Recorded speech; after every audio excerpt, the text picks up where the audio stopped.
A man rides his fence line every morning, not because it needs checking, but because counting posts is the only thing keeping him from falling apart. Then his horse stops. 3 buzzards circle a dry creek bed.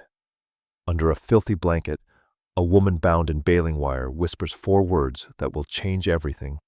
Please be quick. She's not asking for help. She's asking him to kill her. But what he does next, what he doesn't do, is the moment 2 shattered lives collide. She's carrying a dead husband's secret worth more than gold. He's haunted by a daughter's empty shoes he can't put away. And somewhere in town, a man with a scar is wearing a murdered father's watch, while a 16-year-old boy carries a single bullet in his pocket, waiting for the right moment. This is a story about people who forgot how to live, learning how to fight for each other, even when they barely know how to fight for themselves. Welcome to Cowboy Dusk channel, where the dust never settles and every tale carries the grit of the frontier. This channel is your home for stories of cowboys, outlaws, frontierists, and love forged under open skies in the untamed West. This story reminds us that carrying pain alone doesn't make you strong. It just makes the weight unbearable. And sometimes the bravest thing you'll ever do is let someone else help you carry it. If this story stirred something in you, hit that like button and let us know in the comments. Which moment hit you the hardest? Share it with someone who needs a good story tonight, and subscribe so you never miss the next ride. We'll see you on the trail. Caleb Dawson smelled the blood before he saw the buzzards, and the worst part was he almost rode on past. June in the Arizona Territory had a way of turning the world into something that looked like God had forgotten to finish it. 47 days without rain. The sky had gone from blue to white, the kind of white that sits on your shoulders and presses down until your spine curves under the weight. The ground cracked open in jagged lines across the caliche clay, deep enough in places to swallow a man's boot heel, and the creosote bushes along the fence line had pulled their leaves tight against their stems, the way a man pulls his collar against a cold wind. Except there was no cold wind. There was no wind at all. Caleb rode the south fence line, same as every morning. 213 juniper posts. He knew each one by the lean and the grain, which ones were splitting at the top, which ones had settled crooked after the last hard rain back in April. 3-strand Glidden barbed wire strung between them, the wire singing a low hum when the heat got bad enough to make it expand. He counted the posts the way a man counts rosary beads. Not because it mattered, because it kept his hands busy and his mind off the things that lived in the quiet. His mare Bishop stopped first. She was a Morgan Cross, 9 years old, dark bay with a white blaze that looked like someone had spilled milk down her face. Smarter than most people Caleb had met, and he suspected she judged him for it. She planted her hooves in the clay and swung her head south toward Alkali Wash, which was a generous name for what amounted to a dry ditch full of white rock and bone fragments and whatever the desert had not finished digesting. 3 buzzards circled low over the wash. Lazy, patient circles. The kind of flying that said they had found something worth waiting for, but were not in any rush about it. Could have been a dead coyote. Could have been a calf that wandered off and dropped from the heat. Caleb turned Bishop north and rode 20 paces away from the wash. He had fence to check. He had posts to count. He had a whole day of nothing that needed doing, which was the only kind of day he allowed himself anymore. Then Bishop nickered. Not her usual sound. A short, wrong note that sat crooked in the air like a picture hung off level. Caleb pulled the reins and sat still. He did not go back because of conscience.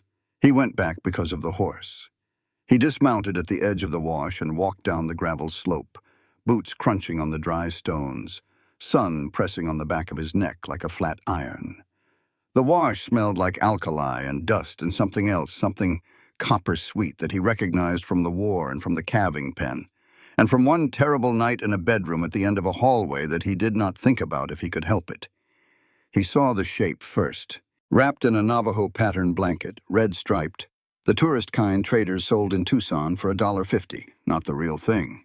The blanket was filthy, stiff with dirt, and something darker that had dried to a crust along one edge. Caleb stopped. His hand went to the corner of the blanket and stopped again. The last time he pulled a blanket off someone, what was underneath was his daughter's face, eyes open, seeing nothing. 8 years old and done with the world, taken by a scarlet fever that climbed higher than any prayer could reach while her daddy was out riding fence line, counting juniper posts like they meant something. He pulled the blanket back. Underneath was a woman lying on her side, hands bound behind her back with baling wire twisted through a short length of cedar. The way you would hog-tie a calf for branding, not the way you would bind a person. Whoever did this knew ranch work. One eye was swollen shut, purple and black. The skin split above the brow. The other eye was open, staring straight at him. She did not scream, did not cry. Her voice came out dry as the creek bed itself, cracked and flat and stripped of everything a voice is supposed to carry. Please be quick. Caleb understood. She was asking him to kill her. She thought he was one of them, come back to finish what they started. He pulled his knife from his belt and knelt beside her. The baling wire was rusted and it bit into his own fingers before it came loose, drawing thin lines of blood across his knuckles. He cut the wire without speaking. Did not say, I will not hurt you. Did not say, you are safe now. Words like that are easy and cheap, and they do not cost the person saying them a thing. Instead, he set the knife on the ground between them, backed up 3 full paces, and squatted on his heels. Silent. Hands on his knees where she could see them, letting her decide what he was. She looked at the knife on the ground, looked at him. Her one good eye moved slow, calculating, reading him the way you read a hand of cards when everything you own is in the pot. Then she reached for it. Her fingers closed around the handle and she gripped it against her chest. 3 minutes. 2 people sitting in a dry creek bed. She held the knife. He held nothing. Then she jabbed at him. Not the knife. A shard of flint she had been clutching in her bound hand the whole time, hidden under the blanket. Quick and desperate, the way a cornered animal strikes. It caught his left shoulder, not deep, but enough to draw blood that dripped onto the alkali clay and mixed with hers. Caleb grunted, did not pull back, did not raise his hands, just sat there bleeding, looking at her. She dropped the flint, not because she trusted him, because her arm gave out. 3 years of running and 2 days of dying in a creek bed had used up whatever fight she had left, and the last of it was on the point of that rock. He waited another minute. Then he wrapped her in his coat, lifted her onto Bishop. She weighed nothing. Like the heat had boiled everything out of her and left only skin and bone, and whatever stubborn thing inside her kept her breathing when the rest of the world said stop. Bishop did not even shift her footing. On the ride back, Caleb looked down into the wash and saw the thing that tightened his gut. Her trail dragged through the gravel from the south. Not footprints. Drag marks, 1/2 mile, maybe more, on her belly through cactus and rock in the dark. And 30 yards to the east, running parallel, a man's boot prints. Walking, steady, unhurried. Somebody had watched her crawl and had not lifted a finger, had not helped, had not finished her off either. Just walked alongside and watched, like he was curious how far she would get. Caleb turned Bishop toward the ranch and did not look back. But his jaw was set tight enough to crack a walnut, and the blood from the flint wound on his shoulder dried in a line down his arm that he did not wipe away until long after dark. Ruth woke up in a room that smelled like lavender and death. 2 things that should not exist in the same place. The ceiling was pine board, darkened with age, a spider web in the far corner that nobody had bothered to knock down in a long time. Afternoon light came through a curtain that had once been white but had gone the color of old butter. The bed under her was narrow but clean, sheets pulled tight with military corners, and there was a quilt folded at the foot that someone had placed with care. She catalogued the room the way Emmett had taught her. Assess, measure, account for variables. The window was to her left. She tested it without sitting up, just turned her head and measured the gap. It opened. Escape route. The door was to her right, closed but not locked. She could see the latch from where she lay, no padlock, no bolt on the outside. That detail mattered most. Pickett always locked the door. She listened.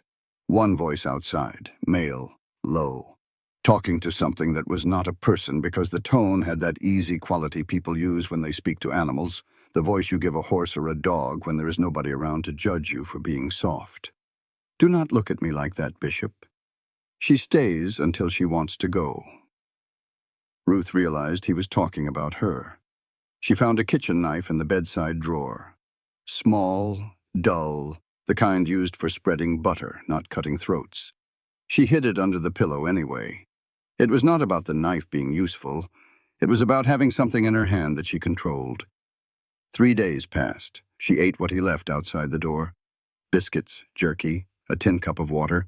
She ate standing up, never sitting, because sitting meant settling, and settling meant staying, and staying meant trusting, and trusting was the thing that got Emmett killed. She heard him through the walls at night, not snoring, moving, checking windows, walking the perimeter of the house the way a man walks a fence line, methodical and slow. He did not sleep either. They were two people not sleeping in the same house, separated by a pine board wall, and 3 years of their own private wreckage. On the third morning, Ruth opened the door and stepped onto the porch. The light hit her like a wall, and she stood blinking in it, one hand on the doorframe, the other wrapped around her own waist as though she were holding herself together. He was sitting at the far end of the porch with a tin cup. He did not look up. "There is coffee on the stove," he said, "if you want it." She went inside, poured a cup, came back out, sat at the opposite end of the porch as far from him as the boards allowed. "Ruth," she said, "Caleb, coffee is bad, I know, that was all. No questions about what happened to her. No explanations of who he was or why he lived alone on a 640-acre ranch in the middle of nowhere, just two people drinking bad coffee in silence, and that silence was more than either of them had shared with another human being in 3 years. She noticed things during those first days. The room she slept in was a child's room. Not obviously. The furniture was plain.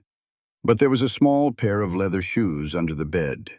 Too small for an adult, the toes worn thin at the front the way a child's shoes wear when they run on tiptoe. And the sheets smelled faintly of lavender, the kind a mother tucks into a linen drawer. And nobody had washed them in so long that the scent had become part of the fabric itself. She understood what this room was. She understood what the shoes meant. And she understood that the man on the porch had put her in this room because it was the only bed in the house that was made up and ready, because he had not been able to unmake it. On the third night, she took the shoes from under the bed and placed them on the windowsill, facing outward, where the morning sun would warm them. She did not mention it to Caleb. He saw them the next morning through the window when he walked past. He did not mention it either, but he left them there. On the third afternoon, she was standing on the porch when she saw the boy. Skinny as a fence post, riding a spotted mare that looked like it was made from spare parts. He was coming up from the barn carrying a feed bucket, and when he looked up and saw her, his face changed. Not surprise. Fear, the kind of fear that belongs to someone who recognizes a face they have seen on paper. The boy turned away too fast. Ruth knew that turn. She had seen it in Las Cruces, in Mesilla, in every town where she had stopped long enough to catch her breath. The look of someone who has seen the poster. Somebody was offering money for her. And the price, she suspected, had gone up. Ruth found the error in Caleb's feed ledger on the 5th day. By the 6th day, she had found the error in her own story. But that one she kept to herself. She could not help it. Sitting still made her skin crawl the way baling wire had made her wrists bleed, not from pain but from the knowledge that she was trapped. So she moved. She reorganized the pantry, which had not been touched since whoever left had left. She checked the grain stores and calculated that Caleb was overpaying for oats by nearly 15% based on the receipts she found in a kitchen drawer while looking for twine. She swept the porch. She fed the chickens. She took inventory of the root cellar and found 3 cans of tomatoes that had gone bad and 1 jar of preserved peaches that was still good. Caleb watched her the way you watch a dust devil cross your property, with interest and a certain respect for the force behind it, but no intention of getting in its way. "You always this busy?" he asked one evening. "I am not busy. I am making myself useful. There a difference." "Yes. Busy is what you do when you do not know what to do. Useful is what you do when you are afraid to stop. He looked at her for a long moment. Then he nodded, because he understood. His fence line was the same thing. 213 juniper posts that did not need checking every morning, but got checked anyway because the alternative was sitting in a kitchen that echoed. On the 6th night, Caleb could not sleep. He walked the house the way he always did, checking windows, checking doors, checking nothing, really. He passed Ellie's room and stopped. The door was open a crack. Through it he could see Ruth standing at the bed, one hand resting on the small leather shoes she had moved to the windowsill. She was not crying. Her face in the lamplight was something else entirely. Recognition. Understanding. The face of a woman who has lost something of her own and therefore knows exactly what these shoes mean. She did not know he was watching. He backed away without a sound and went to the porch and sat in the dark and thought about nothing and everything at the same time. The boy's name was Tommy Slade. Caleb told Ruth about him over coffee the next morning. 16 years old, orphan, both parents dead. Cholera took the mother. Father died on the road 2 years back. Riding accident, the sheriff said. The boy had been coming around the ranch since, doing odd jobs for meals and whatever coins Caleb could spare. He is a good kid, Caleb said. He is scared of me, Ruth said. He is scared of most people, lost a lot for 16. Ruth did not push it. But she had seen the way Tommy looked at her, and she knew the difference between a boy who is shy around women and a boy who has seen your face on a wanted poster and is trying to decide what to do about it. That afternoon, Tommy rode into Copper Bluff for supplies. The town was 40 minutes south on a good horse, a cluster of adobe and timber buildings baking in the heat, like biscuits left too long in the oven. General store, saloon, boarding house, church, livery, and a scattering of houses that looked like they had been dropped from the sky and landed wherever they pleased. Inside the general store, Tommy saw the poster, nailed to the wall beside the flour sacks. Ruth Calloway, theft and fraud, $200 reward. Contact Judge S. Ketchum, Tucson. The pencil sketch looked about 60% like Ruth, close enough to be dangerous. Tommy tore it down and stuffed it inside his shirt. But walking back to his horse, he passed the saloon and saw a second poster on the door. Same sketch, same name.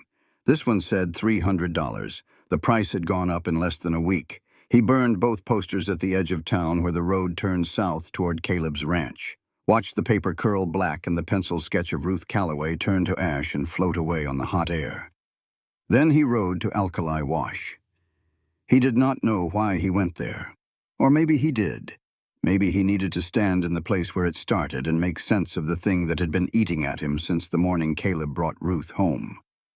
He stood where the parallel boot prints had been, the ones Caleb had seen and not mentioned to anyone. Tommy had seen them too, because Tommy had been there first. Before dawn that morning, checking rabbit traps along the south edge of the wash. He had seen the woman crawling, heard her breathing, ragged, wet sounds that did not belong to anything still alive. And he had seen the man walking beside her, 30 yards east, moving parallel, boots crunching on gravel, not hurrying, not helping. Just walking alongside and watching the way a man watches a bug struggling in a puddle, with a kind of detached curiosity about how long it will take. The man was wearing a pocket watch on a brass chain. The watch caught the early light and flashed, and Tommy felt his whole body go cold because he knew that watch. He had seen it every day of his life for 14 years, hanging from his father's vest. Engraved on the case, P.S. Patrick Slade. His father did not die of cholera. His father did not die in a riding accident. His father was murdered on the South Road outside Copper Bluff by a man named Wade Pickett for the watch and the $14 in his pocket. And the sheriff wrote it up as a fall from a horse because that was easier than the truth, and because Pickett worked for a man who could make trouble disappear. Tommy had known this for 2 years. He had carried it the way some boys carry pocket knives or rabbit's feet. Close to the skin, always there, a small, hard thing that pressed against him with every step. He reached into his shirt pocket and felt the .44 cartridge he had pulled from the dirt beside his father's body before the sheriff arrived. It was not Caleb's caliber. Caleb shot .45. This round came from the gun that killed Patrick Slade, the one shot that missed, the one the killer did not bother to pick up because dead men do not collect evidence and 14-year-old boys do not matter. Tommy kept it the way other boys keep arrowheads, not as a souvenir, as a promise. He rode back to the ranch and said nothing. He put the supplies in the kitchen and avoided Ruth's eyes and went to the barn to brush his mare and think about the man in the barber shop who wore his father's watch like a trophy, and about the woman in the house who had a price on her head, and about the rancher who had taken them both in without asking for a thing in return. 3 people in 3 different kinds of trouble, and Tommy Slade right in the middle of all of it, 16 years old with a bullet in his pocket and no idea what to do with it. That night, Caleb checked the East Ridge overlooking his ranch.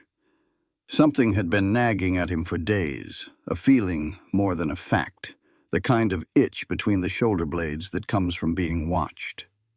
He climbed the ridge in the dark and found what he was looking for. Tally marks carved into a flat rock, dozens of them scratched into the stone with a knife point. Someone had been sitting on this ridge regularly, counting days. And beside the marks, a hand-rolled cigarette stub. Bull Durham tobacco, still damp. Tommy smoked Bull Durham when he thought nobody was watching. But these tally marks went back weeks, longer than Ruth had been at the ranch. Tommy had been watching the property since before Ruth arrived, watching the roads, watching for someone. Caleb pocketed the cigarette stub and walked back to the house. He set it on his nightstand beside the .44 cartridge that had appeared on his doorstep 2 mornings ago, a round that did not fit any gun he owned. 2 pieces that did not fit his puzzle. He was starting to think they fit somebody else's. A moth hit the oil lamp and burned. Ruth watched it curl black and thought about how a man could spend 2 years building a case and die in the time it takes a match to go out. It was the 9th night. She and Caleb were at the kitchen table with the lamp between them and the window shuttered against the dark. She had been circling this conversation for days, approaching it and retreating the way you approach a horse you are not sure about, slow and sideways, never head on. Emmett came home late one night, she said. She did not look at Caleb when she started. She looked at the moth, at the small black curl of it on the table, ink on his sleeves. He always got ink on his sleeves because he wrote with his left hand and dragged his cuff through the words. He said, "Ruthie, I found something." She told it in pieces, not in order. Because that is how memory works when the thing you are remembering is the thing that broke your life in half. Fragment. 2 months after that night, Emmett taught her to shoot. Set up tin cans on the fence behind the house in Santa Fe and put a pistol in her hand and showed her how to hold it, how to breathe, how to squeeze instead of pull. She asked him why. He did not answer. That was the moment she knew they were in trouble because Emmett Calloway answered every question she ever asked him. It was his nature. The only time he went quiet was when the truth was something he did not want to put into words. Fragment. He handed her the ledger. Brown leather, cracked at the spine, his initials pressed into the bottom corner. E.J.C. He said, "Hide this." She asked where. He said, "You choose. Do not tell me. Because if they come for me and I know where it is, they will get it out of me. But if I do not know, they cannot take what I do not have." Fragment. She learned he was dead from a stranger at the Las Cruces market.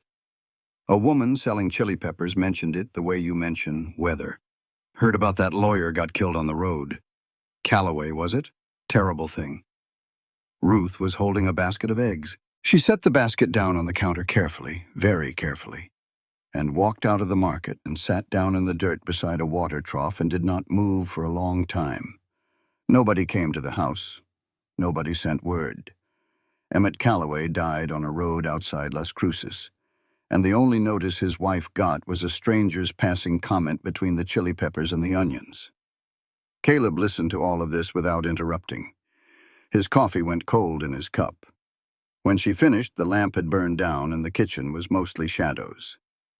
"He had a plan for you," Caleb said. "It was not a question." Ruth nodded. Emmett had mapped an escape route.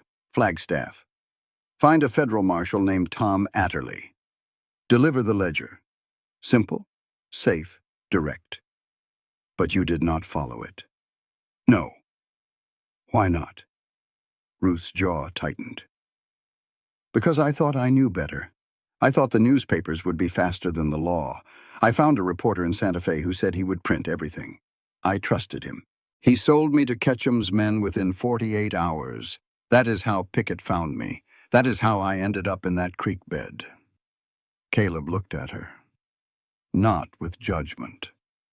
With the kind of recognition that comes from one broken person seeing the exact shape of another's break. If you had followed Emmett's route from the start, he said, would you have ended up in that wash? Number. So what did you learn? Long silence. The lamp flickered. Ruth looked at the dead moth on the table. I learned I am good at making plans and bad at admitting someone else's plan was better. Caleb nodded.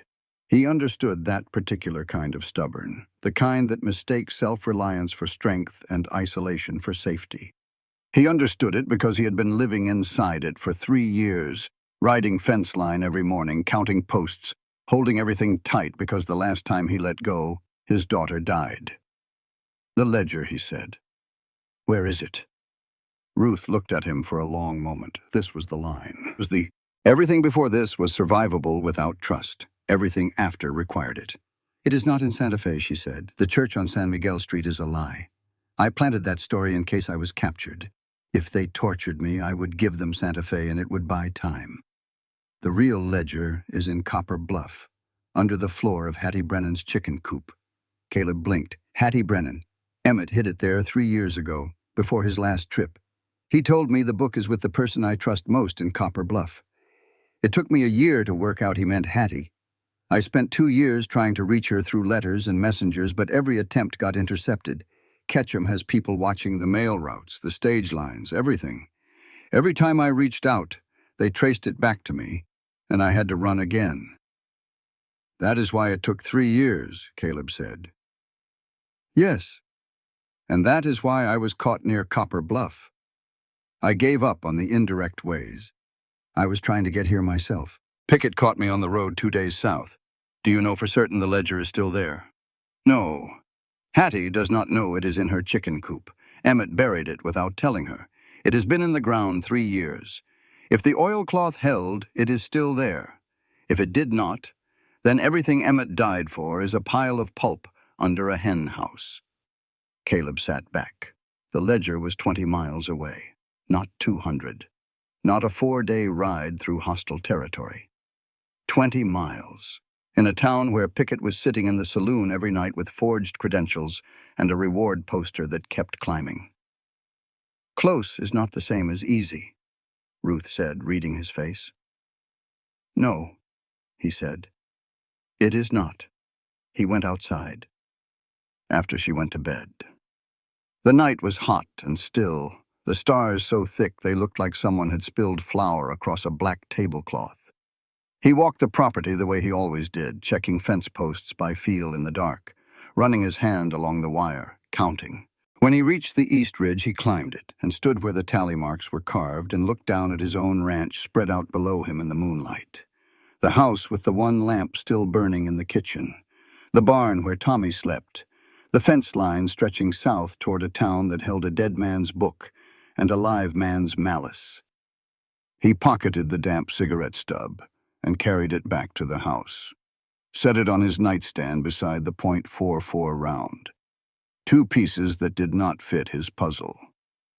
He was starting to think they fit somebody else's, and the somebody was a skinny 16-year-old boy who was keeping secrets the way a man keeps a loaded gun, close and quiet, and waiting for the moment when keeping it hidden becomes more dangerous than pulling it out.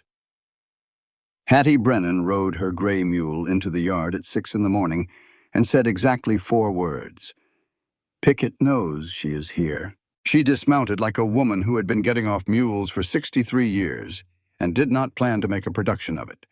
Tied the animal to the post, walked up to the porch, looked at Caleb, looked at Ruth standing behind the screen door, looked back at Caleb. Well, she said, you finally found something worth caring about besides fence posts. Hattie, Do not Hattie me.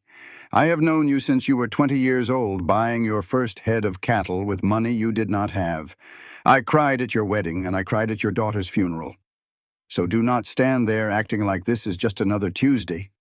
She turned to Ruth. Her face changed. The sharpness softened into something fierce and tender at the same time, the way a mother cat looks when she finds a kitten that does not belong to her, but needs her anyway. "Emmett's wife," she said. Ruth nodded.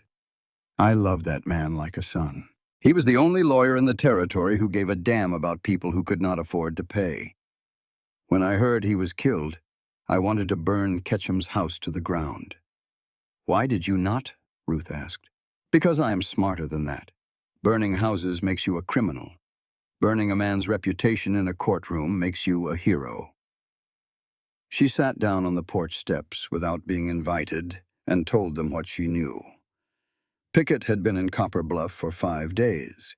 He was not playing the worried husband searching for a runaway wife. He was posing as a deputy territorial marshal tracking a fugitive. He had papers, forged credentials stamped with a Tucson court seal that looked close enough to real that nobody in Copper Bluff had the knowledge or the nerve to question them. The town did not pity him. The town feared him. And some people were ready to cooperate because the reward poster now read $500, which was half a year's income for most families scraping by in that part of the territory. "Tommy tore down 2 posters," Hattie said. 3 more appeared the next morning. "I found one nailed to the church door. The price keeps climbing. Someone in town is going to break. It is only a matter of when." Ruth sat down on the porch beside her. The 2 women looked at each other the way women look at each other when they both know the shape of the trouble they are in, and neither one is willing to pretend it is smaller than it is. "You knew Ketchum," Ruth said. "Not a question." Hattie's mouth tightened. 20 years ago," she said. "Silas Ketchum was a young attorney in Prescott, ambitious, charming. The kind of smile that could sell sand in a desert. He courted me for a full summer, brought me wildflowers, took me to dances, talked about building something together." She paused. Her eyes went distant the way eyes go when they are looking at something that happened a long time ago in a place that does not exist anymore. "I almost said yes. Then I watched him negotiate a land deal with an old Mexican rancher named Gutierrez. Watched the way his eyes changed when he calculated what the land was worth versus what the old man would accept. He looked at that man's ranch the way a coyote looks at a rabbit, like it was already his. He just had not closed his teeth yet." She turned him down. Ketchum never forgave it. The pressure he had put on Hattie's property over the years was not just business. It was 20 years of a small man punishing a woman who saw through him before anyone else did. Caleb had been listening from the doorway. Now he stepped out. "I am going to town," he said. Ruth and Hattie both looked at him. "You cannot go to town," Ruth said. "Pickett is there. He does not know your face, but if he sees you tearing down his posters, he will start asking questions. I am not going to tear down posters. I am going to buy whiskey and sit in a saloon like a man with nothing on his mind. I want to see this Pickett. I want to know what we are up against." Ruth opened her mouth to argue. Caleb cut her off with a look that was not unkind, but was not negotiable either. "I have been sitting on this ranch for 3 years hiding from the world. I reckon it is time I stuck my head back into it." He saddled Bishop and rode south. The heat was already bad by the time he hit the main road, the air shimmering above the hardpan so that everything more than 100 yards away looked like it was underwater. Copper Bluff appeared out of the shimmer like a mirage that had decided to become permanent, all dust-colored buildings and heat-warped roof lines. The saloon was called the Lucky Strike, which was either optimistic or ironic, depending on how your day was going. Caleb tied Bishop to the rail and walked in. The place smelled like whiskey and old sweat and tobacco smoke, with an undercurrent of something sour that was probably the floor. A bar along the left wall, tables along the right, a staircase in the back that led to rooms nobody talked about. 2 men at the bar, 3 at a table playing cards, and on a stool at the far end, 2 seats from where Caleb sat down, a man with a scar that ran from his left eyebrow clean down to his jaw. Wade Pickett was not what Caleb expected. He was neither large nor small, neither handsome nor ugly. He had the kind of face that is designed to be forgotten, the kind you pass on the street and cannot recall 5 minutes later, except for the scar. The scar made you remember. And his hands. They were steady the way a surgeon's hands are steady, the kind of steady that does not come from calm, but from a deep and permanent disconnection between what the hands do and what the heart feels. Caleb ordered whiskey. Pickett was drinking the same. They sat in the way men sit in a saloon when they do not know each other and have no reason to talk. Shoulders forward, eyes on their glasses, measuring each other by the things they did not say. Pickett asked the bartender for a match. Caleb slid his matchbox across the bar without looking. Pickett took it, lit a hand-rolled cigarette, slid the box back. Bull Durham. The same tobacco from the ridge. Caleb smelled it, and his jaw tightened, but his face gave nothing. Then he saw Pickett's hands, steady, clean, except under the right thumbnail, a dark crescent of dried blood that soap had not reached. Could have been from anything, butchering a chicken, splitting a knuckle, or something else. Caleb finished his whiskey, left a coin on the bar, walked out. On the boardwalk, he passed the general store. A new wanted poster in the window. $500. The sketch of Ruth was more detailed than the last one. Someone had been refining it, getting closer. Caleb tore it down, folded it, put it in his pocket. Behind him, inside the saloon, Pickett watched through the window. Watched a rancher he did not know tear down a poster he had put up. Pickett took a long drag on his cigarette, exhaled through his nose, and flagged the bartender. "That fella," Pickett said. "The one who just left. He ranched south of town." "Dawson," the bartender said. "Keeps to himself. Rides the fence line every morning like clockwork. He got anybody out there with him. Not that I know of." "Why?" Pickett smiled. It was the kind of smile that had nothing to do with happiness. "No reason." 500 miles south in Tucson, in a study that smelled like leather and bourbon, Silas Ketchum sat behind a walnut desk and read a telegram from Pickett. "Woman confirmed Copper Bluff. Need authority and men. Please advise." Ketchum wrote his reply on a Western Union form.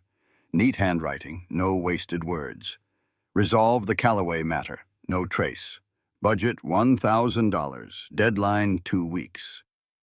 He wrote about killing a woman the way a man writes a supply order. He did not use her first name. He wrote the Callaway matter.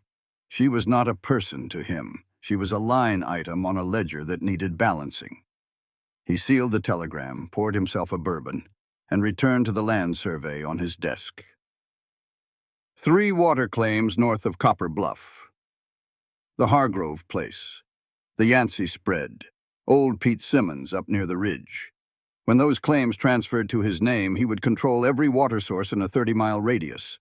The town would die or it would drink from his hand. Either way, he won. He always won. He did not see why this time should be any different. Back at the ranch that evening, Ruth and Caleb and Hattie made a plan. Simple. 3 steps. Tommy carries word to Hattie. Hattie digs the ledger from under her chicken coop, which she digs in every day for the birds so nobody would think twice about it. Caleb meets her at a rendezvous point 2 miles north of town, but Ruth wanted to go with Caleb to the rendezvous. Caleb said no. "You stay here," he said, "where it is safe." Ruth looked at him with those amber eyes that could cut through a lie the way a hot knife cuts through lard. "You are not keeping me safe, Caleb. You are keeping me where you can see me. Those are 2 different things."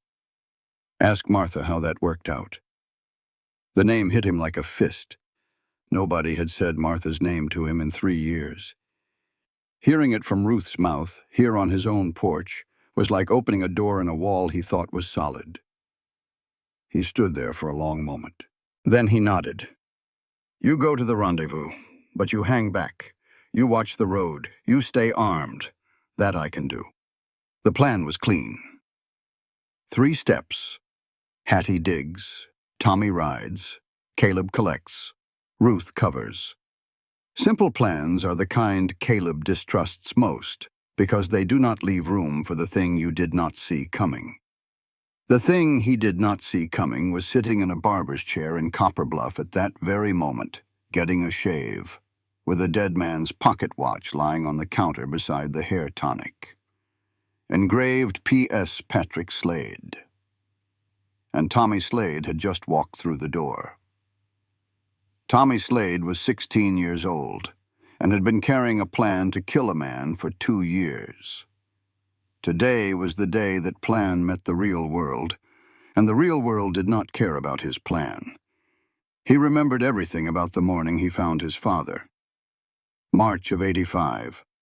Cold for Arizona, a thin frost on the ground that melted as soon as the sun hit it. Tommy had walked the South Road looking for his pa, who had ridden to town for fence supplies the afternoon before and had not come home. He found him a mile south of the turnoff to Caleb's ranch. Patrick Slade was lying in the ditch beside the road with his neck broken. Not the way a neck breaks when a horse throws you. A horse throw snaps the neck from the front or the side, depending on how you land. Patrick Slade's neck was broken from behind the way it breaks when someone comes up behind you and wrenches. His watch was gone. The $14 he had been carrying in his vest pocket was gone. His horse was gone. The sheriff rode out, looked at the body, wrote riding accident in his notebook, and told Tommy he was sorry for his loss. Tommy knew then, at 14 years old, standing in a ditch beside his father's body with frost melting on the dead man's coat, that the law in Copper Bluff was not interested in the truth. The law was interested in things staying quiet. A year later, Tommy saw the watch, on the wrist of a man sitting in the Lucky Strike saloon drinking whiskey like he owned the place. Brass chain, engraved case, P.S. The man had a scar running from his eyebrow to his jaw and hands that were too steady and eyes that looked at you and through you at the same time. Tommy nearly moved that night, had his father's skinning knife in his boot and the .44 round in his pocket, and enough rage in his chest to power a locomotive. But the man had 2 others with him, hard men with gun belts and the posture of people who knew how to use them. Tommy was 14 and weighed 110 pounds. He was not stupid. He was just not ready. So he waited. He watched. He carved tally marks into the flat rock on the east ridge overlooking every road in and out of the area. He counted days the way a prisoner counts days, each mark a small act of defiance against a world that had taken his father and called it an accident. And then, one morning before dawn, checking rabbit traps along Alkali Wash, Tommy saw the woman crawling through the creek bed. And 30 yards east, walking parallel, the man with the scar, wearing his father's watch. Tommy hid behind a juniper and did not make a sound. He watched Pickett walk alongside the crawling woman for 10 minutes, then turn east and disappear into the morning dark. He watched the woman stop crawling, her arms giving out, her face going down into the gravel. He watched her lie there, and he did not help. This was the thing that ate at him. Not his father's death, not the stolen watch, not the sheriff's lie. The fact that he had watched a woman dying in a ditch and had been too afraid to move. Because the man who killed his father was 30 yards away, and Tommy Slade was 14 and weighed 110 pounds, and was not stupid and was not brave, and was not anything except a boy who hid behind a tree while a woman crawled toward her own grave. Caleb found her 2 hours later. Tommy watched that too from the ridge, watched Caleb cut the wire, watched the woman stab him with a piece of flint, watched Caleb sit there bleeding and not move. And Tommy thought, that is the kind of man I want to be. The kind who does not flinch when the world takes a swing at him. 2 years of watching and waiting and carrying that .44 round in his pocket. And now here he was, walking into a barber shop in Copper Bluff on a Tuesday morning with Emmett Calloway's ledger in his saddlebag and Wade Pickett in the chair. Hattie had done her part. Tommy delivered the message. Hattie went to the chicken coop, moved the birds, pulled up the loose floorboard. 30 seconds of nothing. Dirt and more dirt. And Hattie's face going white. Then her fingers hit oilcloth. The ledger, still there. 3 years in the ground, and the oilcloth held. She handed it to Tommy, wrapped in a feed sack. He put it in his saddlebag and rode toward the rendezvous. Caleb and Ruth were waiting 2 miles north of town. But passing through the main street, he saw Pickett's horse tied outside the barber's shop. And through the window, Pickett in the chair, face lathered, eyes half closed. And on the counter beside the hair tonic, his father's pocket watch. Brass chain coiled around it, the engraved PS catching the light like a wink. Tommy stopped his horse. The ledger was in his bag. Caleb and Ruth were waiting. The plan was clear. Ride straight. Do not stop. Do not deviate. But the watch. He dismounted, tied the spotted mare to the post, walked through the door of the barber shop the way a man walks into a church, slow and deliberate, because what he was about to do felt like something between a prayer and a sin. "I need a trim," he said. The barber pointed to the second chair. Tommy sat down, 4 feet from Wade Pickett, close enough to smell the shaving soap and the Bull Durham on his collar. Pickett did not open his eyes. The barber worked. Tommy watched the watch on the counter. His hands were steady. His heart was slamming against his ribs so hard he was certain the barber could hear it. When the barber turned to strop the razor, Tommy's hand moved across the counter, fingers closing around the watch, cool brass and a chain that clinked once, soft, into his shirt pocket, weight against his chest like a second heartbeat. He stood up, said he forgot his money, said he would come back. Out the door, onto the mare. Go. But panic is a poor navigator. He turned right instead of left. Instead of riding out the north end of town toward the rendezvous, he rode straight down Main Street in plain view of every window on the thoroughfare. Pickett came out of the barber shop 90 seconds later, face half-shaved, lather still on his jaw. He felt for the watch, and it was not there. He looked up and saw a boy on a spotted mare riding south, the same spotted mare that rode through Copper Bluff every week. Pickett recognized the horse before he recognized the rider. Tommy did not know any of this. He was 2 blocks away before he realized his mistake and cut east through an alley and north along the back road toward the rendezvous. He arrived 40 minutes late, horse lathered, face the color of old paper. Caleb and Ruth were waiting. Ruth was pacing. Caleb was not, but the tendons in his neck were standing out like wire. "What happened?" Caleb said. "Nothing," Tommy said. "Long line at the general store." He handed over the saddlebag. Ruth opened it and pulled out the oilcloth bundle. Her hands shook. She peeled the cloth back, and there it was. Brown leather, cracked spine, Emmett's initials pressed into the corner. EJC. She pressed it against her chest and closed her eyes and did not speak for a long time. They rode back to the ranch with the ledger in Ruth's arms. She held it the way you hold something that has cost more than you can calculate. The weight of hope, which turned out to be heavier than fear. She did not know that 2 miles behind them, Wade Pickett was following the hoofprints of a spotted mare. And this time, he was not alone. He had sent word south, and 5 men had ridden in from Tucson on fresh horses with new rifles and Ketchum's money in their pockets. Pickett did not need Ruth Calloway alive anymore. The ledger was out in the open, which meant it had to be destroyed. And everybody who had touched it had to disappear. All of them. The woman, the rancher, the boy on the spotted mare, especially the boy who stole his watch. Caleb smelled smoke before he saw fire, and the worst part was the fire was coming from the barn where Tommy was sleeping. 10 at night. Caleb was on the porch with his rifle across his knees, listening to the nothing that passed for sound on a summer night in the Arizona Territory. Coyotes somewhere south, their voices thin and high and full of a loneliness that had nothing to do with being alone. The creak of the windmill when the air moved, which it barely did.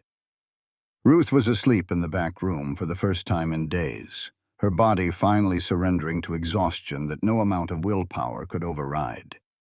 The smell came first, not wood smoke, which was familiar and harmless. Something sharper, oily. The smell of rags soaked in kerosene. Then the light, orange, blooming on the south side of the barn roof like a terrible flower opening its petals. Caleb was on his feet before the first flame licked over the ridgepole. He ran. The barn door was closed. He could hear Bishop inside, screaming the way horses scream when they know they are going to die, a sound that lives somewhere between human and animal and belongs in neither world. He wrenched the door open. Heat hit him like a wave. Bishop bolted past him, eyes white, mane singed. The other horses followed, two of them crashing through the doorway in a blind panic. Tommy, where was Tommy? Caleb searched the barn. The fire was eating the roof from the south side, working north. Hay bales catching one by one like candles. He checked the stall where Tommy slept. Blankets on the ground. No boy. He ran back outside and looked up at the east ridge. That was when he saw the muzzle flash. Small, high, on the ridge. Tommy was not in the barn, because Tommy was on the ridge with a pistol stolen from Caleb's saddlebag, hunting Wade Pickett in the dark. The next 10 minutes were the longest of Caleb Dawson's life, and he had lived through some long minutes. The fire took the barn. There was no saving it. The timbers were dry juniper, and they burned the way juniper burns, fast and hot and complete, with a roar that sounded like the earth clearing its throat. 3 of Pickett's men came out of the dark on foot, moving toward the house from the south. Ruth woke to the orange light in the window and the sound of gunfire from the ridge. She grabbed the shotgun from beside the bed, ran to the kitchen window, and saw a shape crossing the yard. She fired. The shape dropped. She did not see his face, did not know if he was dead, did not have time to wonder, because a second shot came through the kitchen window and hit the wall behind her, showering her with splinters.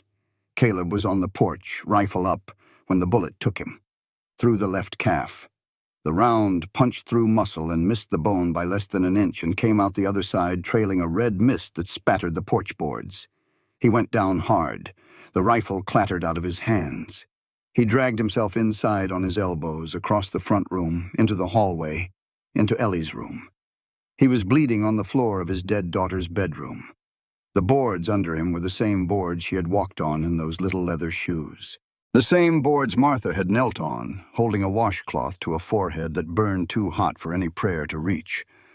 And something broke, not in his leg, in his chest, in the place where he had been keeping everything locked up for 3 years, nailed shut in a box he never opened. He started talking, not whispering, talking, out loud, to the empty room, to the bed, to the shoes on the windowsill. "I'm sorry, sweetheart. I'm here now. Daddy is here. I'm not leaving. Not this time. I am right here." Ruth heard it through the wall. She was in the hallway with the shotgun, back pressed against the pine boards, listening for movement outside. And she heard a 42-year-old man talking to his dead daughter in an empty room, his voice cracking on every other word, blood pooling under his leg. She did not go in, because this conversation was not for her. But it told her everything she needed to know about the depth of the wound he carried. And it told her that the man on the other side of that wall was not just damaged. He was shattered. And he had been holding the pieces together with nothing but juniper fence posts and 213 mornings of counting. On the ridge, Tommy found Pickett. The boy came up through the scrub oak on the north side, the pistol in his right hand, his father's watch on the brass chain around his neck, hanging outside his shirt where anyone could see it. He was not trying to hide. He was trying to be seen. Pickett was crouched behind a boulder, directing his men toward the house. He heard Tommy's footstep on the gravel and turned. Saw the boy, saw the watch. "Nice timepiece," Pickett said. "Whose was it?" "My father's. Patrick Slade. You killed him on the South Road in March of '85. Pickett went still. The fire from the barn lit the ridge in orange and shadow, and for a moment the two of them looked like something out of a painting. The boy with the gun and the man with the scar frozen in the flickering light. Then Pickett spoke. And this was the thing that Tommy had not prepared for, because in 2 years of planning, he had built a version of this man in his head that was simple and clean and all the way evil. A monster. A thing without reason or regret. The real Wade Pickett was something else. "Your daddy was drunk on the road," Pickett said. His voice was flat, tired, not pleading, not threatening, just worn thin the way a rope wears before it breaks. So was I. I needed money for a debt I owed Ketchum. I did not plan on killing anybody. He fought. I pushed. He hit the rock wrong. I took what he had and walked away. I did not know he had a boy. Tommy's hand shook. The pistol barrel trembled in the firelight.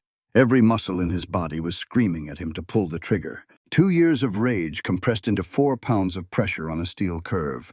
Then Ruth appeared behind him. She had come up the ridge following the voices, shotgun in her hands, moving through the scrub with the silent purpose of a woman who has crawled through worse terrain on her belly. "Tommy," she said, "put it down. He killed my pa, I know. And if you shoot him, you will kill yourself. Not today, but inch by inch, year by year.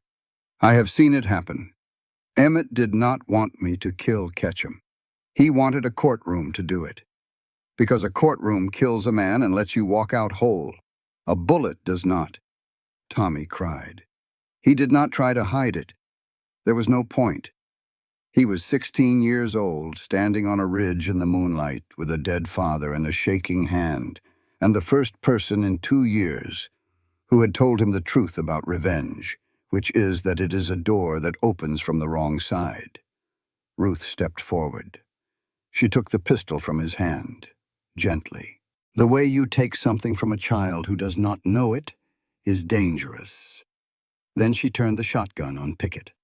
"On the ground," she said, "face down, hands behind your back." Pickett obeyed. He lowered himself to the dirt and put his face against the ground and his hands behind him. For the first time in 8 years, someone gave him an order and he followed it.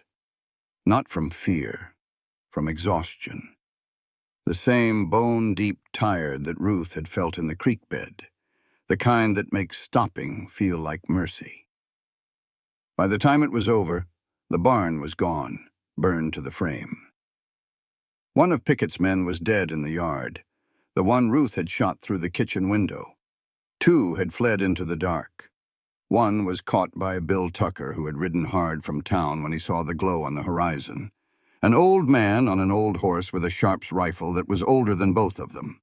The cost was counted in the gray light of morning.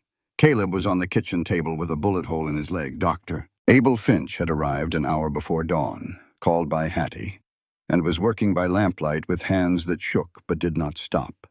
The wound was through and through, no bone damage, but the bleeding had been bad and the infection risk was worse. "If this turns septic," Finch said, "I do not have the tools to save the leg out here." Tommy had a gash across his shoulder from a burning timber, minor in the body, not minor in the soul. He stood in the kitchen with blood on his shirt and ash in his hair, and the knowledge that this was his fault, all of it.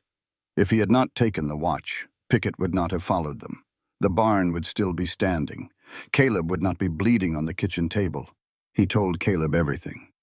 Standing right there while Finch stitched, the watch, his father, the murder, the barber shop, the wrong turn, all of it.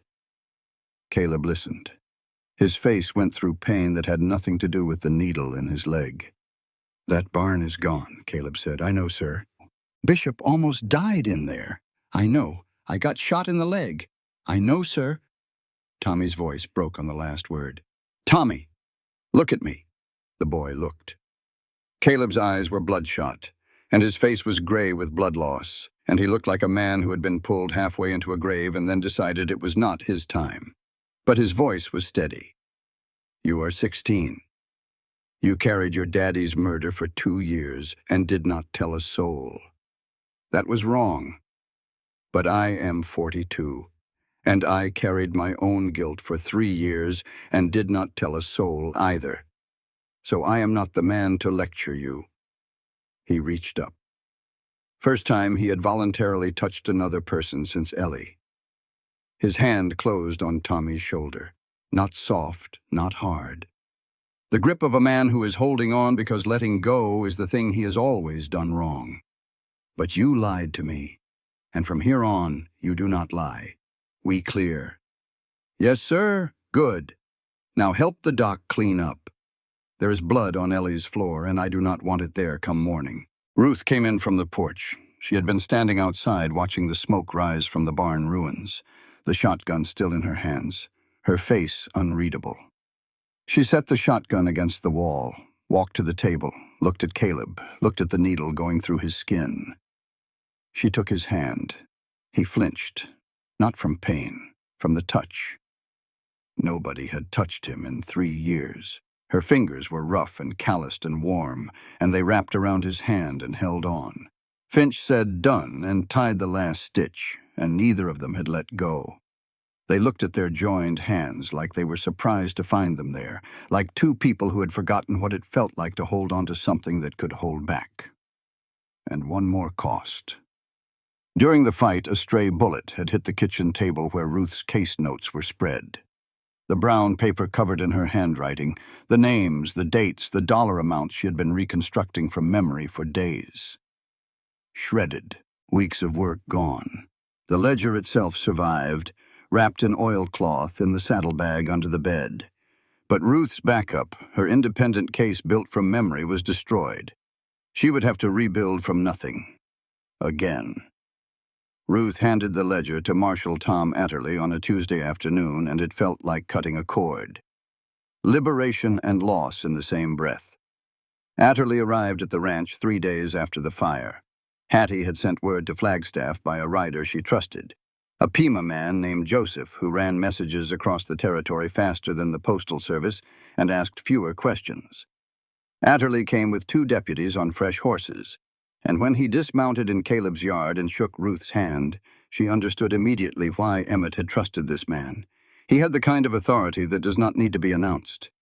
It just walks into the room and sits down. He read the ledger page by page at the kitchen table while Ruth sat across from him answering questions, and Caleb lay in the back room listening through the wall because Finch had told him to stay off the leg, and for once in his life Caleb was doing what he was told. Mrs. Calloway, Adderley said at page 5. His jaw had gone tight. Do you understand what this represents? I have understood for 3 years, Marshal. These bank transfers connect Ketchum to bribery of territorial officials, falsification of land surveys, and at least 4 cases where property owners died under circumstances that strain the definition of coincidental. I know, including your husband. Including my husband. Adderley closed the book, held it in both hands. He was not a man given to drama, but the weight of what he held was visible in the way his fingers pressed against the leather. I am sending a sealed affidavit to Judge Arthur Hamlin in Prescott tonight. Not Tucson. Ketchum owns Tucson. Hamlin is the only judge in the territory I would trust with this. Emergency injunction to freeze the water rights hearing, followed by warrants. How long? I can have paper in Hamlin's hands in 3 days. Warrants issued within a week. The water rights hearing is in 9 days. We will beat the deadline if Hamlin moves quickly, and Hamlin always moves quickly when he smells corruption. The man hates liars the way a preacher hates the devil. Ruth nodded. 3 years of carrying and running and crawling and bleeding, and it came down to a sealed envelope on a fast horse heading north to Prescott. That night, after Atterley and his deputies had bedded down in the remains of the barn, Ruth sat alone at the kitchen table. The ledger was in front of her. Atterley would take it in the morning. This was the last night she would hold the book her husband had built. She should not have opened it. She had told Caleb not to read it. But her hands did what hands do when they are holding something precious for the last time. They held tighter. She opened the book. Not to the evidence pages, those she knew by heart. She turned to the last page, and there, in Emmett's handwriting, cramped and hurried, written in pencil that was fading, was something she had never seen. A letter. In 3 years of carrying this book, she had never turned past the evidence. She had been afraid of what the numbers would make her feel. She had been afraid that if she read too closely, she would see Emmett in the margins, and it would break her. So she never went to the last page. She never knew there were words behind the numbers. Ruthie, the letter read. If you are reading this page, it means I did not come home. I am sorry for that. I know you will want to carry this book yourself. I know you will want to handle it your way on your terms because that is who you are, and I love that about you. But please, Ruthie, do not do this alone. Find someone. Not because you are not strong enough, because some things are too heavy for one set of hands, even yours. This is not weakness. It is trust. You taught me the difference. Now let me teach it back to you. It was signed with a single letter. Ruth read it again, and the bottom dropped out. Because Emmett knew. He knew she would ignore his escape route. He knew she would try Santa Fe. He knew she would carry the book alone, because that was who she was. The woman who does not ask for help, because asking feels like failing. He wrote this letter aimed directly at her deepest flaw, a flaw that had almost killed her. And she missed it for 3 years because she was too afraid to read past the numbers. She put her head down on the table. She did not sob. She shook. The silent, full-body shaking of a woman who has held herself together through wire and desert and gunfire and 3 years of running, coming undone at last by a dead man's handwriting telling her the one thing she needed to hear. Caleb heard it from the bedroom, the sound of someone shaking. He started to get up. His legs screamed. He put his hand on the wall and listened. And he did not go out there. Not because he did not want to. Because he was learning. Learning that not every broken thing needs his hands on it. Learning that some people need to fall apart in their own time and their own way. And the best thing you can do is be in the next room, awake, so they know they are not alone. In the morning, Ruth's eyes were swollen. She set 2 cups of coffee on the table. Caleb limped in. His leg hurt worse than yesterday, but his face was clearer, like the pain had burned off some fog that had been sitting over him for years. "Ruth," he said. Tomorrow morning, coffee, 2 cups. Same table. Not on opposite ends of the porch." Ruth's hand stopped on her cup. She looked at him. He looked at her. "2 cups," she said. "Same table." "That is what I said. Then that is what it will be."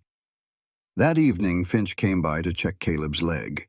He changed the dressing and poked at the stitches and pronounced that the infection was receding, which was doctor talk for, "You are going to keep the leg, but it is going to hurt for a long time."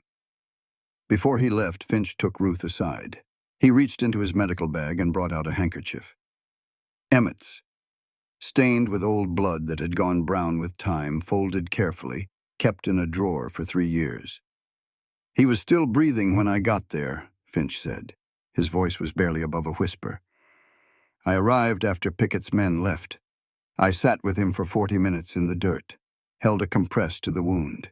It was too deep. There was nothing I could do." Ruth stood very still. His last words. "He said to tell you he was sorry he did not make it home." Ruth took the handkerchief, pressed it against her face. Emmett's blood, 3 years dry, folded into cotton. She breathed him in, the ghost of him, the last physical trace of a man who had spent 2 years building a case for justice and died on a dark road with his wife's name on his lips. And for the first time in 3 years, 4 months, and 11 days, Ruth Calloway cried. Not from sorrow, from release. The difference between the two is that sorrow pulls you under, and release lets you breathe for the first time in years. She breathed. Atterley knocked on the door at 7 in the morning. Ketchum opened it himself. He was wearing a suit, pressed, buttoned. Shoes shined to a mirror finish. He had been expecting them. A man like Silas Ketchum always knows when the current turns. He feels it the way a rancher feels weather coming in the wire, in the wind, in the silence of birds that have suddenly stopped singing. He held out his wrists without being asked. The handcuffs clicked shut. Ketchum did not speak. He looked past Atterley's shoulder to the street where 8, then 10, then a dozen people had gathered in the early light. Citizens of Tucson. Silent. No jeers. No applause. Just watching. And that silence, the silence of people who had feared him for a decade, standing still and watching him led away in irons, was the thing that finally cracked the mask. Not the handcuffs. Not the warrant. The quiet. 3 weeks later. The Territorial Courthouse in Prescott. Stone building, high windows, pine oil on the floors, the smell of nervous sweat and old paper. Judge Arthur Hamlin presiding. Old, severe, the kind of face that was born frowning and had never found a reason to stop. 11 witnesses took the stand over the course of the trial. Ruth sat in the second row and watched each one and felt the weight of 3 years shifting like sand in a glass, grain by grain, from one side to the other. Dr. Finch testified. His hands shook the entire time. He admitted to signing false death certificates for Ketchum's victims, writing natural causes when the causes were anything but. But then he told the courtroom what he had never told anyone, the thing he had been carrying like a stone. I arrived at the scene the night Emmett Calloway was killed, after the men who did it had gone. He was still alive. I sat with him for 40 minutes. I held a compress to a wound that could not be compressed. I did the only thing I could do. I stayed until he stopped breathing. Ruth's hands gripped the bench rail. The wood groaned under her fingers. But she did not cry, not here. Ruth Calloway did not cry in courtrooms. She saved it for kitchens and porches and the dark spaces where no one could see. Caleb in the back row knew she was saving it, because he had been saving things the same way for 3 years. Tommy testified. He spoke clearly, did not stumble. When the defense attorney asked him if he had been frightened of Pickett, Tommy went quiet for 5 seconds. The courtroom waited. "I was scared of him every day for 2 years," Tommy said. "I am not scared anymore, but I still remember what it felt like." Then Ruth took the stand. She told everything.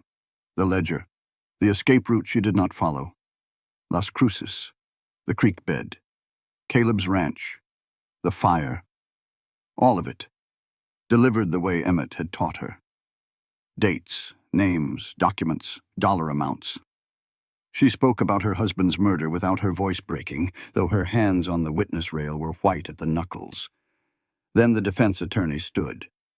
A man from Tucson in a suit that cost more than most ranchers made in a month. "Mrs. Calloway, this ledger. Do you know how your husband obtained the evidence it contains?" "Through clerks at the Territorial Land Office who provided copies, legal copies." Silence. The courtroom held its breath. "Mrs. Calloway, did your husband break into the Territorial Land Office on the night of March 14th, 1884, to obtain records he had no legal right to access?" Ruth looked down, looked at Caleb in the back row. He met her eyes, did not judge, waited. She turned back to the judge. "My husband believed in the law more than anyone I have ever known," she said. "And on the night of March 14th, 1884, he broke it to save it. I do not justify that. I only tell you the truth. 70% of the evidence in that ledger has a clean legal chain of custody. 30% my husband obtained because no other path existed. He was not perfect. But he was right. Every number in that book is real. Every forged signature is real. Every dollar of bribery is real. You can throw out the 30%. The 70 that remains is enough to convict Silas Ketchum 10 times over." Judge Hamlin stared at her for a long time, then at the defense attorney.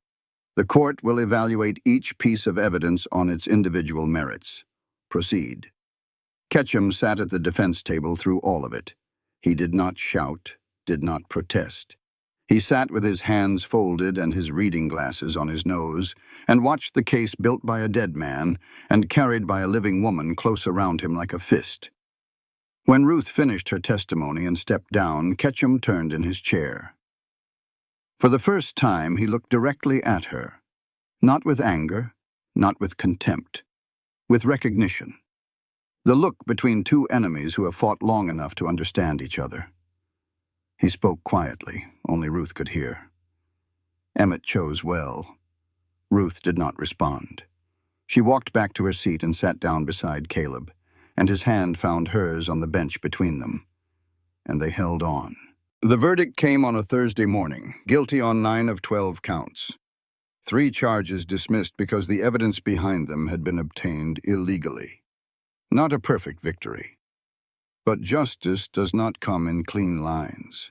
It comes in fractions, and you take what you can carry.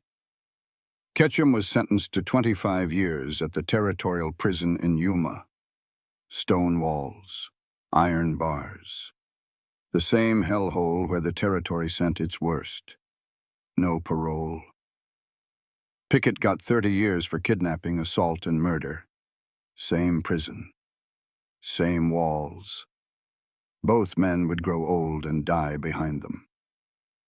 Outside the courthouse, Ruth stood on the boardwalk in the Prescott sun and felt the weight of 3 years lifting off her back. Not all at once, pound by pound, like setting down a pack at the end of a trail that went on longer than anyone should ever have to walk. Caleb stood beside her. His leg ached. It would always ache. "It is done," he said. "It is not done. There is still the paperwork, the land claims, the land, the families. The hard part is done, Ruth." She looked at him. Looked at this quiet, limping, stubborn man who had pulled her from a ditch and ridden through the territory and bled on his daughter's floor and held her hand in a courtroom without being asked. "The hard part," she said, "is just beginning. But it is the kind of hard I do not mind." Caleb Dawson still rode the south fence line every morning. But he rode slower now, and sometimes he forgot to count the posts.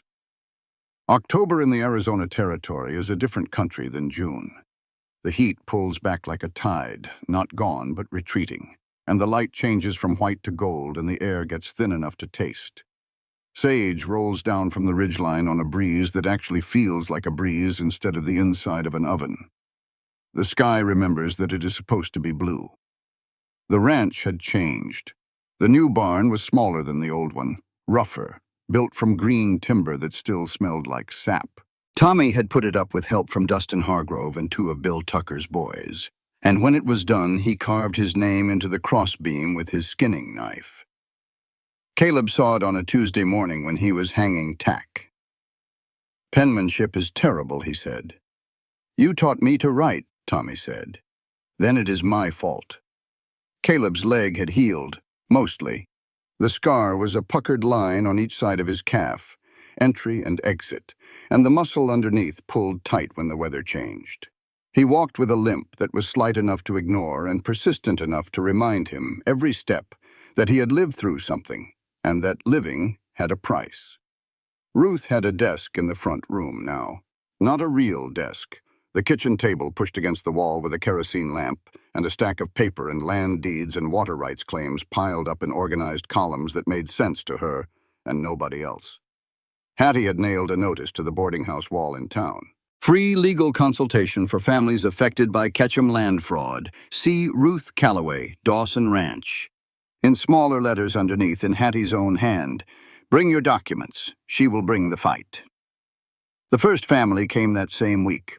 The Porters, who had lost their ranch 2 years back and had been sharecropping east of Bisbee ever since. Ruth sat with them at the kitchen table for 4 hours, going through their papers, writing letters, building their case the way Emmett had taught her. Brick by brick, fact by fact.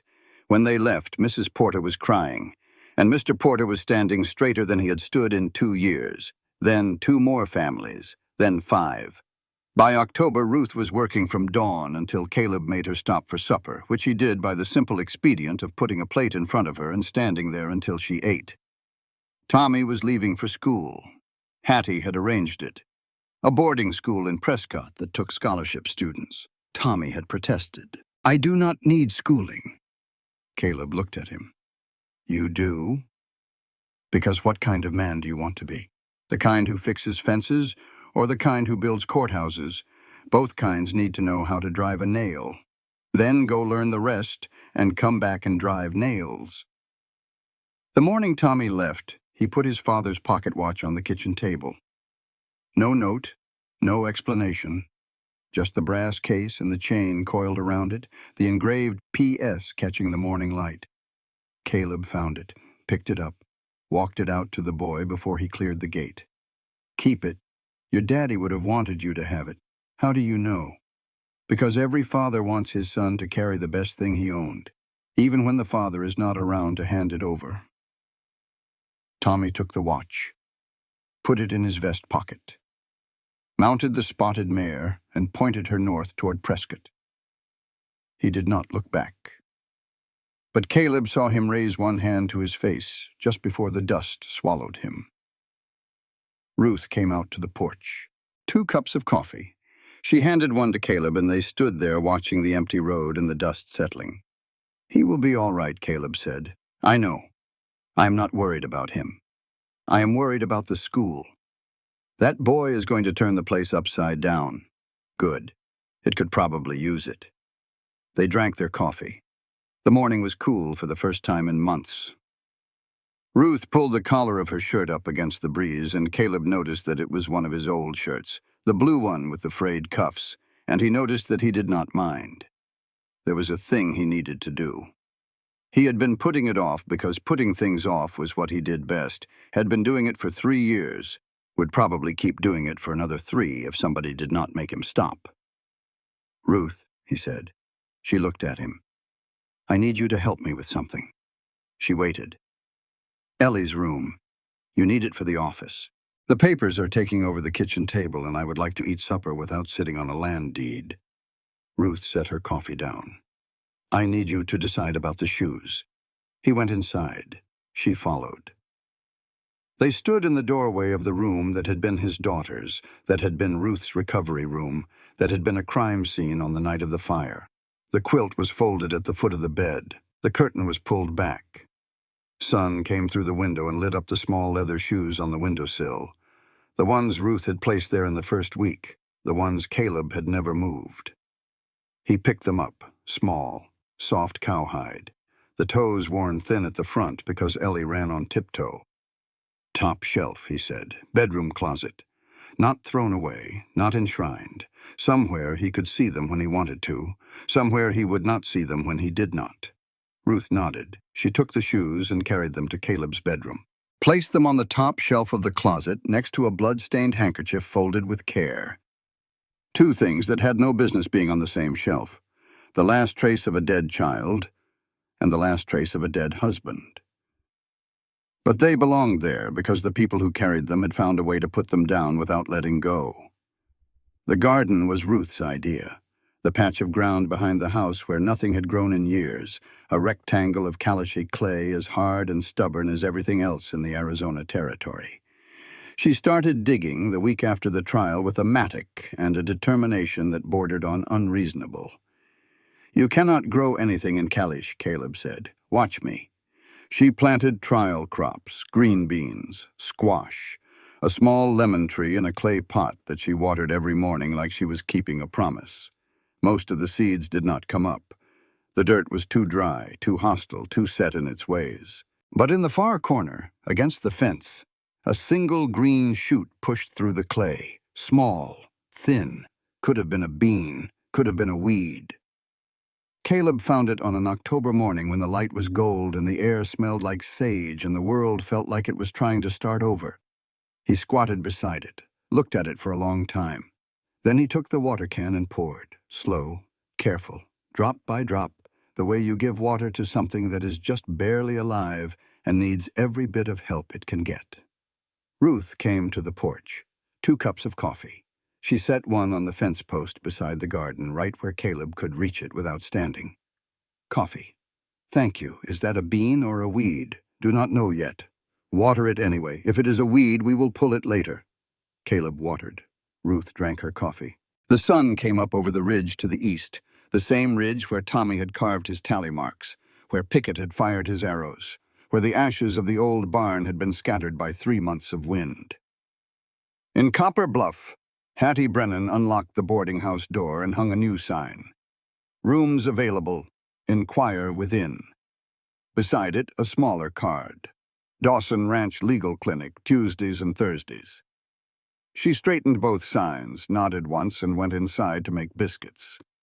In Prescott, Tommy Slade sat at a school desk for the first time in his life and wrote his name in ink. The handwriting was terrible. It was his. At the territorial prison in Yuma, Silas Ketchum sat in a stone cell and read a land survey he had requested from the prison library because it was the only thing he knew how to do, and old habits die slower than the men who carry them. At the Dawson Ranch, Caleb stood up from the garden. His knee popped. His left calf ached, the way it would always ache, and he walked to the south fence to check the line. Not because it needed checking, because that was how he started every morning. And some things do not need to change for life to move forward. You just add a coffee cup on a fence post, a green shoot in hard soil, and a woman on the porch reading land deeds in the autumn light. A woman who had crawled half a mile through a desert carrying a dead man's book, and found a man who had forgotten how to live but still remembered how to water a plant. He was halfway down the fence line when Bishop nickered, the same short, wrong sound she had made that morning in June. Caleb looked up. 3 buzzards, circling south over Alkali Wash. He watched them. This time he did not turn away. "Ruth," he called toward the porch, "grab the canteens. Something is out at the wash." She looked up from her papers. "Dead or alive? Do not know yet. Let us go see." "Let us." She said the word back to him. "Let us." Because the first time at the wash, he went alone. This time it was 2. The circle closed. Ruth set down her coffee, picked up her hat, and walked toward the barn where the horses were waiting.